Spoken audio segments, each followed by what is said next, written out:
So I'm about to do something that I've never done before. And this is something that I've thought about for quite some time. I'm actually really excited about it and to see the outcome of it when it's all said and done. And in the video that you're about to watch, I'm actually going to tell you like my rationale for why I'm doing it and what I hope the outcome will be. Stay tuned.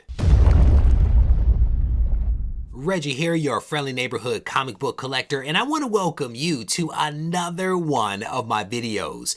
As I mentioned in that brief intro, I am about to embark upon something that I've never done before, and I am specifically talking about working with a third party that does restoration removal. And again, this is something that I had not anticipated that I would need, but I find myself with a couple of books in my possession that could benefit from some restoration removal. And instead of sending these books off to CGC, I decided to entrust these books to a third party that I've actually been able to watch from afar for a couple of years now. And I'm specifically talking about Kenny Sanderson. This is a guy that is on the Instagram machine, has a solid reputation in the comic book community. I think he's been a long time CGC, CCS affiliate, and does wonders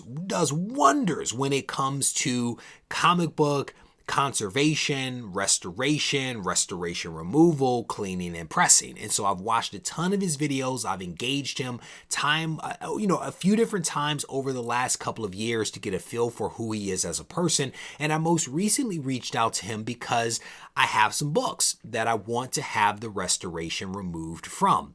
And on the desk in front of me are a couple of those books. And I want to show those books, talk a little bit about what I hope the outcome will be for these books, and then also maybe share with you what my discussion with Kenny has been like regarding these comics. So the very first book that I'll show you, I think, is a really cool book. This is Amazing Spider-Man issue number 5.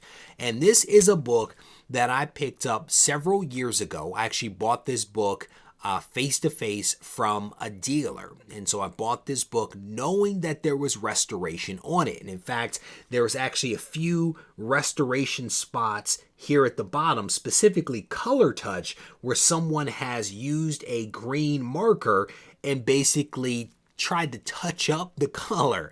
And back in the day, this was completely acceptable, right? Kids, young adults, whatever it may be, had a comic that they thought was cool that was missing some ink. And so they decided to give it some ink. And now in this day and age, that is kind of frowned upon. And so what I hope Kenny will be able to do is to actually remove the ink that has been added and then do a nice clean and press on this book. And it's a pretty decent copy of Amazing Spider-Man issue number 5. I mean, it's one that I want to get graded, but I actually want to get a blue label on it. And so I'm going to have him work his magic. I actually picked up another Amazing Spider-Man issue number 5 as well. Again, the first one was somewhat low grade. I decided to go ahead and snag another one. This one was relatively inexpensive, right? When I actually picked it up, it does have a little bit of restoration on it as well. Down at the bottom here, same kind of thing. Someone used a green crayon or green marker and touched a few different spots on this one. And again, I want to have that removed. Up here at the top, you may be able to make it out. There was a number here that was written. I think it says 50 in the middle with some other, maybe a date or something like that. Someone with a very sharp pencil, I do believe, actually wrote on this and kind of ripped the paper. Not sure what can be done about that, but generally speaking, this book will benefit from a clean and a press. And depending upon what these two books look like when they come back, I may actually send them off to CGC to be graded. I may actually just hold them, probably at least one of them, because I don't know what kind of grade it might actually get. I'll actually need to look at the conditions of the book when they come back, do a dirty grade where I evaluate what the potential grade might be, look the value up in a pricing guide to determine if it makes sense to actually send that book in to ultimately be graded versus holding it or maybe even selling it. So that's a little bit of my methodology, but my hope is that at least one of those books will come back and there will be enough value there for that book to warrant me actually sending it in to be graded. And Kenny has seen photos of both of these and feels like it'll be relatively straightforward to remove the color touch from these. So I'm actually not terribly worried about either one of those books. This next book was one that I also picked up face to face. I picked this up from a shop when I was living in the San Francisco Bay Area. This is one that does not have color touch, but it does have tape. And so my hope was to actually send this one to Kenny to have the tape removed. There's a long strip of tape that basically runs from it's over half the book, from about right where my finger is all the way down to the bottom, and then there's a small piece of tape right over here. And my hope was to have Kenny actually remove the tape from this book entirely, and he kind of explained to me that the process that he would use to remove the tape might actually result in some color loss to the overall comic, and I don't necessarily want to go that route because the tape is one of those things that is grandfathered in when it comes to CGC, right? They will grade the book and they will kind of sort of ignore the tape, if you will, and it will not count as restoration.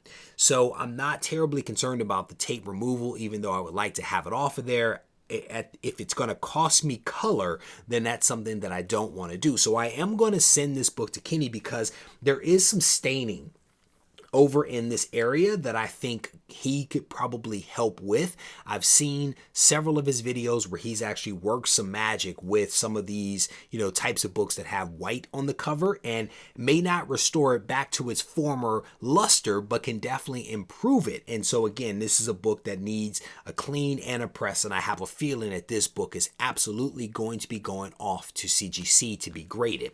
And I'll be keeping that one in the collection long term. The very last book that I'm also sending into Kenny is one that I bought, and I did not know that this book was going to actually come back at restored. I did not know that it was going to come back with a purple label. This was a little bit of a surprise to me. I actually bought this book several years ago, not too long after I had returned to the hobby. I bought it raw. I sent it in to CGC after I had it in the collection for a while. I probably did not do the best inspection of this book when I bought it, and even when I sent it into CGC. And so this book came back purple label. This is an Amazing Spider-Man issue number 1. This is my very first copy of ASM1. I have another copy that's a 3.0. This one came back restored. And what was really shocking to me about this one wasn't the glue or on the inside, or the small amount of tape inside the cover. It was the fact that they said pieces were added to this comic, and I don't quite know where the pieces were added. There's some parts of it that look a little funky, but again, I didn't necessarily know what to look for when I actually purchased this book several years ago. So what I want to do is send this one to Kenny, and I want him to remove those pieces that have actually been added to this cover. And I've actually been trying to sell this book for probably well over 6 months. No, maybe not that long. Maybe more like 4 months. I've been trying to sell this book, and there's been some interest in the comic, not a ton of interest. But what I've decided to do, as I mentioned, is to send the book in to have the restoration removed, because the reality is that even if the grade of this book falls all the way down to a 0.5 and it comes back at a blue label, it's actually going to be worth more than this 2.0 restored label, which is crazy. That is a crazy thing to think about. but there is absolutely a discrepancy between blue labels and purple labels.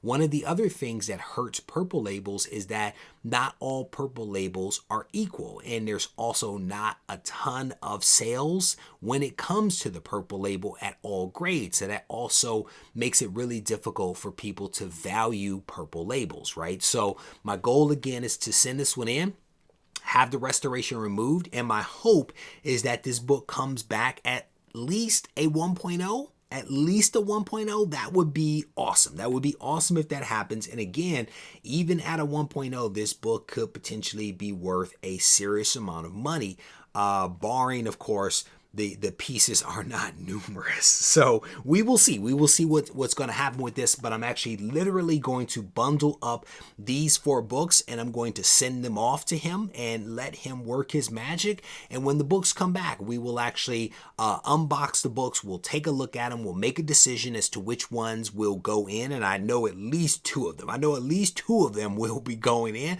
Possibly, well, technically 3 of them. Maybe all 4 will go. We'll have to see how they look when they come back. And part of what I'm doing is having him work his magic, send the books back to me so that I can evaluate them myself and decide which ones I want to send on. A lot of pressers will actually take your books, they will do their thing, and then they will forward them on for you. But I actually want to see the results of his work myself before the books are encapsulated. So again, stay tuned for that video. Who knows when that's going to happen, but fingers crossed that we won't have to wait too long for that magic. With that said, I am going to wrap this video up. I want to thank you for taking the time to watch this video. And if you haven't subscribed to the channel, I want to encourage you to do that now.